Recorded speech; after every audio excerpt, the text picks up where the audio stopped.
Hello students, welcome to EPG Pathsala. I am Professor D. Vel Murugan, former head of the department, Center of Advanced Study in Crystallography and Biophysics from University of Madras, Guindy campus, Chennai. I am at present the University Grants Commission Basic Scientific Research faculty. Today we are going to talk on module Scattering of X-rays, Diffraction of X-rays from 1, 2 and 3-dimensional array of atoms, and also about X-ray sources and detectors. These are all from paper on biocrystallography. So students, let us see what we are going to learn in this module. First, we are going to learn about scattering by a free electron, then scattering by the electron distribution in an atom, then scattering by a regular array of atoms, and finally the Lave equation for the diffraction by an array of atoms. We will also consider how X-rays are produced, how to detect the X-rays, and what are the potential X-ray sources of the future, like imaging plates and also charge coupled devices as detectors which are being used at present. In the diffraction of X-rays by crystals, the electrons in the atoms of the molecules play a major role for the scattering of X-rays. As the scattering is inversely proportional to the square of the mass of the electrons, the scattering of X-rays by electrons becomes dominant. The scattering was mainly explained through the three equations derived by Max von Laue. Let us see what are the Laue equations. Here you see three equations, namely A dot S minus S naught over lambda equal to H, B dot S minus S naught over lambda equal to K, and C dot S minus S naught over lambda equals L. If all these three equations are simultaneously satisfied, then this HKL is a Bragg reflection. So already we know that these A, B, C are the spacings along X, Y and Z directions respectively. Now we are going to talk about the scattering by a free electron, an important concept in X-ray crystallography. All of us know that atoms are made up of electrons. These electrons in the atoms and molecules are mainly responsible for the scattering of X-rays by matter. Let us consider an electron situated in the path of a parallel beam of X-rays traveling in the direction OX in the figure 1.1 shown.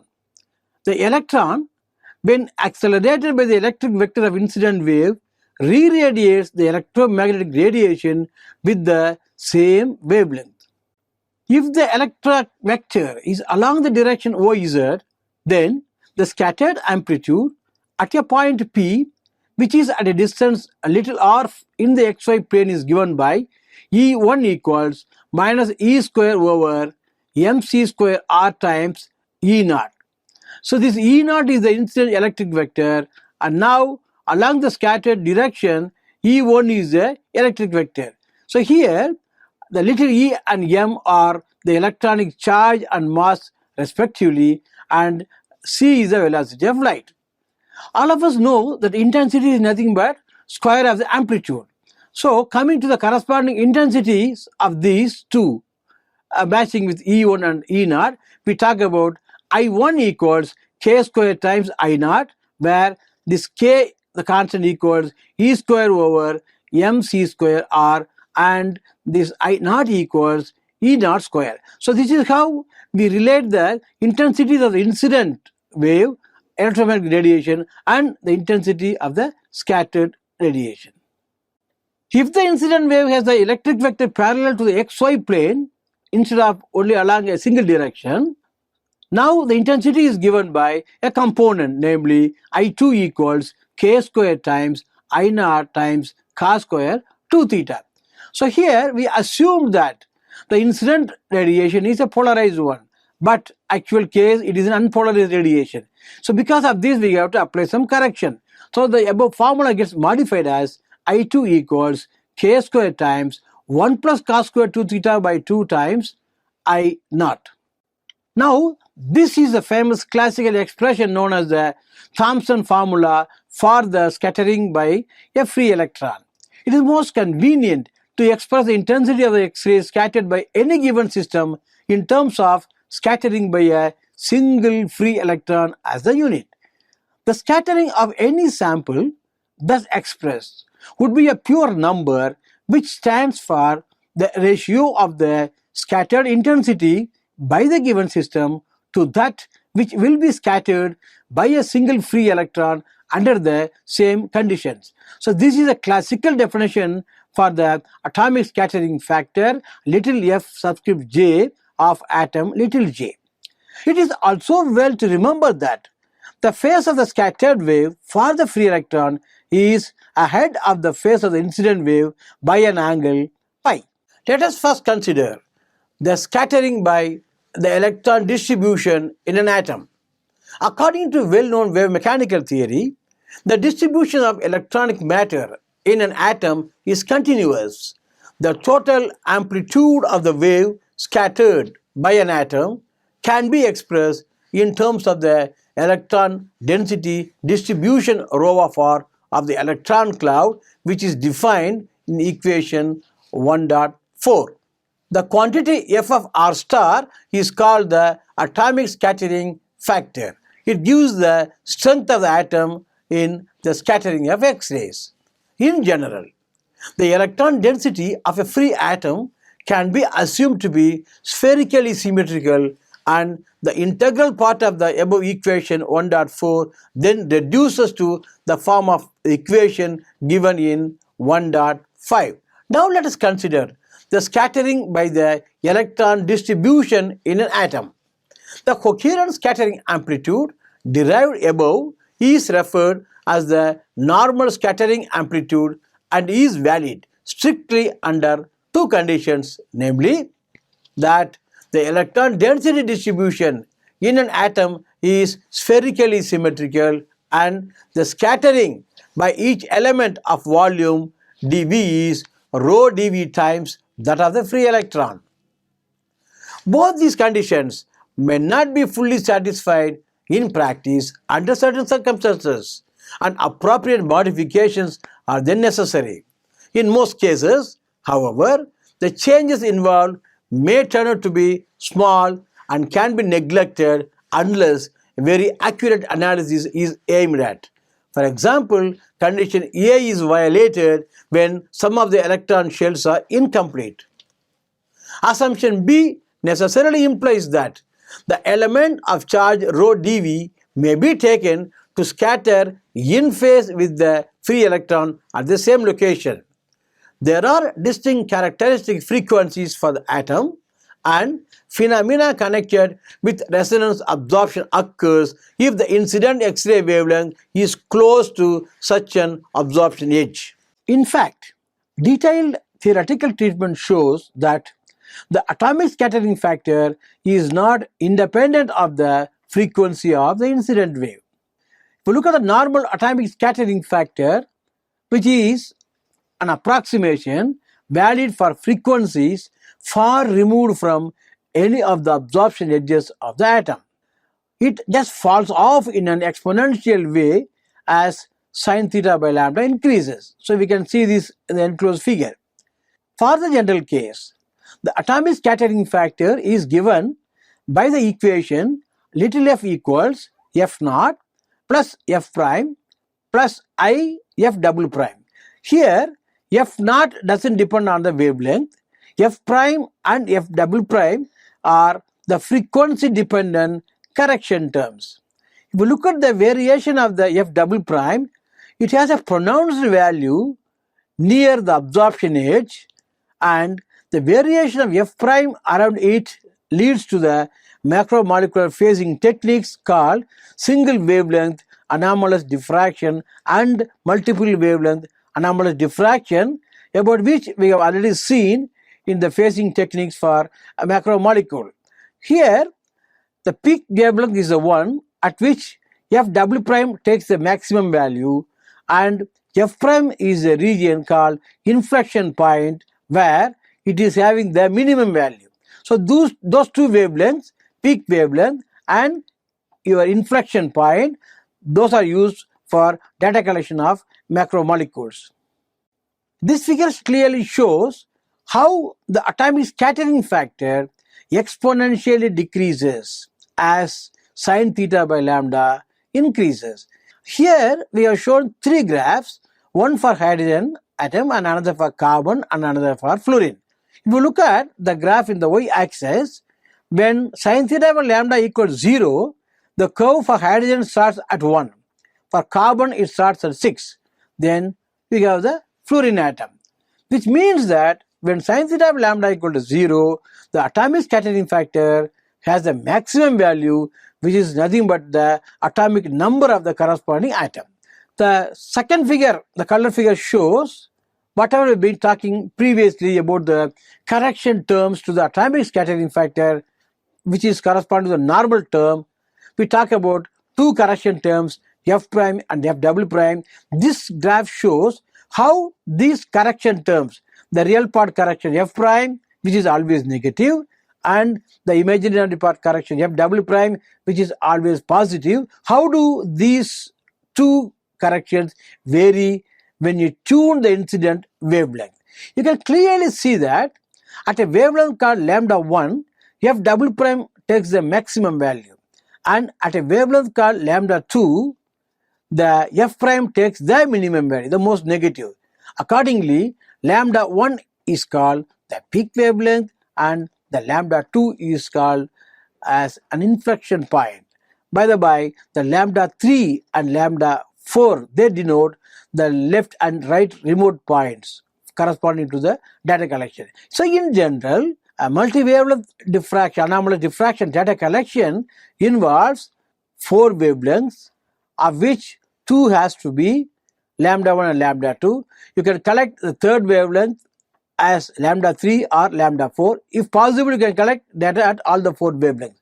But if it is the single wavelength anomalous diffraction technique, it is enough to collect data only at a wavelength lambda 1, where f double prime has the largest value. Now let us consider the scattering by a regular array of atoms. The interaction of X-rays with a crystal is a complex process, often described as diffraction phenomena, although strictly speaking it is a combined scattering and interference effect. Two treatments, those of Max von Laue and Bragg's, describe the process, and we shall consider them in the order. Now we are going to consider the Laue equation for the diffraction by an array of atoms. So here we are going to develop the theory slowly, first for one dimension case, then for two dimension case, then we are going to generalize for the third dimension. In the beginning of my presentation, I have given you 3 Laue equations. So this is the explanation of how you got the 3 equations. So now we are going to follow a geometrical argument. If you look at the figure enclosed here 1.2, this represents a regular one-dimensional array of atoms of spacing b imagined in the 3-dimensional space. Parallel X-rays are incident at an angle phi 2 and scattered at an angle psi 2 to the direction of b. So now if you look at the path difference between the incident and the scattered rays, incident wave is down the axis, scattered rays are above the axis. So this path difference is simply b times cos psi 2 minus cos phi 2. So for a diffraction maximum, this has to be integral multiples of wavelength. So b times cosine of psi 2 minus cos phi 2 should be equal to k lambda.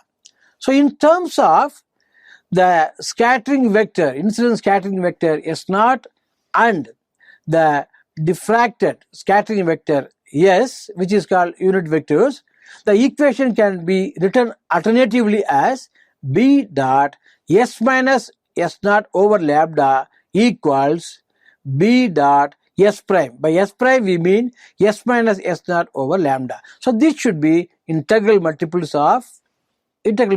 because k is an integer. So it should be integer 1, 2, 3 like that.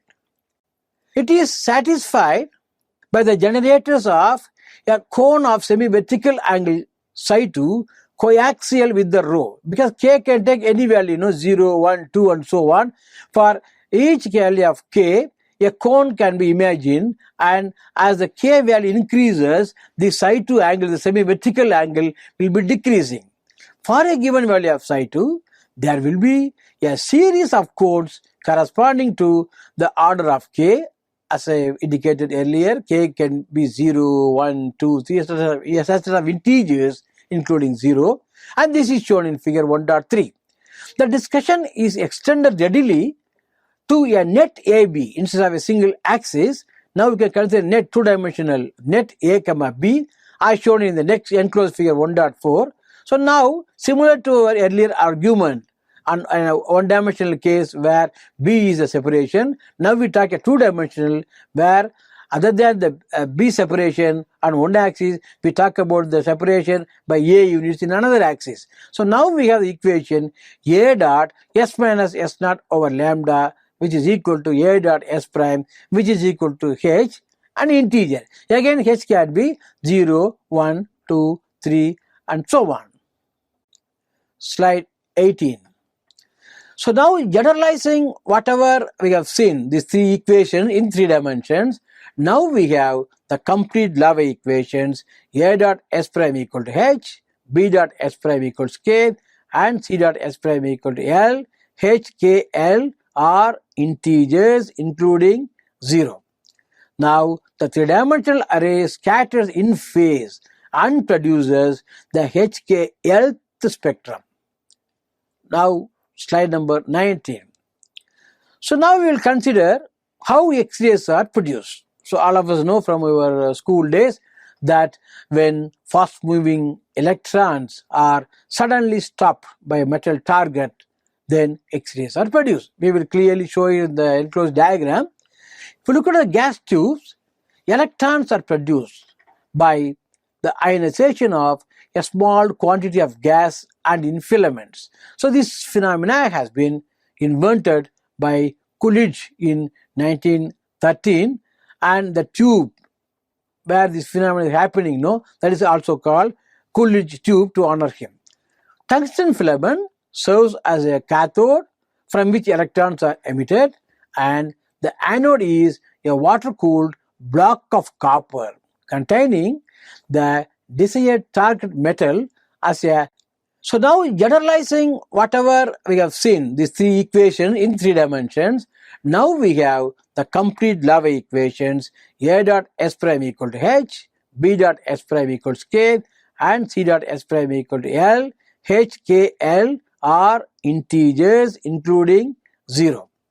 Now the 3-dimensional array scatters in phase and produces the HKLth spectrum.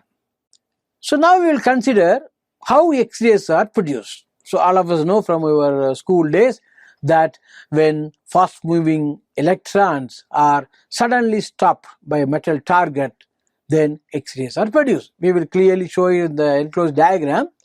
If you look at the gas tubes, electrons are produced by the ionization of a small quantity of gas and in filaments. So this phenomena has been invented by Coolidge in 1913, and the tube where this phenomenon is happening, that is also called Coolidge tube to honor him.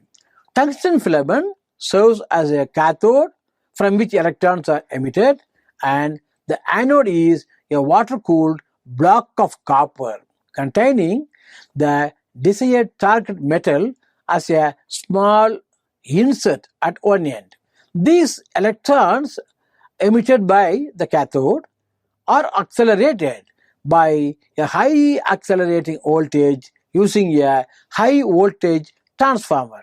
Usually for laboratory source production of X-rays, the tube current is normally of the order of 10 to 25 milliamps, and the voltage applied is of the order of 30 kilovolt. So this figure 1.5 shows the schematic representation of the cross section of sealed off filament X-ray tube. Because inside we have vacuum, we call it a sealed tube. You can just see a spring-like arrangement. This is your tungsten material, from where after subjecting this material to high voltage and current, which is provided through the transformer, electrons are emitted. You just see these electrons are hitting, fast moving electrons are hitting a black surface, which is again embedded on a big surface. This is a copper surface, and this is acting as a target. So because these fast moving electrons are already stopped, no, then this causes the emission of X-rays. So this can be emitted in the upper side or lower side, and we have the beryllium windows through which these X-rays pass out. During this sudden stopping of electrons by this copper anode, what happens is this anode will be heated up. To avoid overheating, cool water is circulated. So this has been shown by the arrow marks in the leftmost picture. So now we have seen how X-rays are produced. The next question is how to detect these X-rays. Usually these X-ray beams are detected by fluorescent screens, and their intensities are measured from photographic plates. So these are the earlier methods called visual methods, because in those times, in the earlier 40s or 50s, there was no computer available, and scientists used to keep the photographic film where these diffracted rays will hit. Then they used to develop the film, and depending upon the amount of intensity hit after developing, we have the spots of varying intensities, varying blackness in the X-ray film. Then you have to index. Each spot has a value HKL. So that is a separate procedure. That is why it used to take 2 years to determine the three-dimensional structure of a small molecule, which takes just seconds to minutes in the present day technology, both in lab development and also the computational developments. Nowadays, charge coupled device and imaging plates are used to detect the X-rays. Previously, so these diffracted X-rays can be measured by using a Geiger-Müller counter. That's the electronic device. By every pulse we have a click and they have to count the pulse, and that is the way intensities were measured. In this way, every time you got to measure the intensity. Simultaneously, measurement of so many Bragg reflection intensities are not possible. But the present day technology like charge coupled device or imaging plates, simultaneously we can detect and measure the intensities of thousands of spots or hundreds of spots using these devices. Fluorescent screens are widely used in diffraction work to locate the positions of the primary beam when adjusting the apertures. So usually when crystal is mounted, the crystal has to be in the beam. So what we will do is, initially there's a way of moving the crystal in and out of the a device called goniometer. So now we put a fluorescent screen, the X-rays, incident X-rays without passing through any object straight away hit the screen. So the intensity will be we see the bluish spot, which is very highly intense. Now if we move the crystal into the path of these X-rays, then that intensity will be a little bit diminished. This indicates that X-rays now pass through the crystal. So for that we used to adjust the beam and everything. Let us see the potential X-ray sources of the future. With relevant to biological crystallography, X-ray free electron lasers called FEL and the Compton sources CS may become relevant X-ray sources of the future. In a Compton source, electrons in a small room sized storage ring with energy in the range of million electron volt are undulated by a high intensity laser focused on to the incoming electron beam. In the collision zone, the electrons elastically backscatter the high energy X-ray photons, which is known as Compton effect. The resulting X-rays are emitted in a narrow energy bandwidth range of few hundred electron volt and can be tightly focused and monochromated at present. Producing continuous X-rays of sufficient intensity for diffraction experiment is a problem.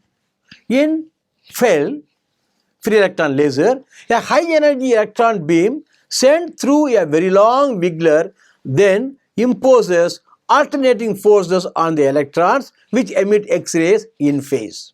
The coherent X-ray flash will be extremely brilliant and could be potentially used for determining molecular envelopes by single molecule scattering.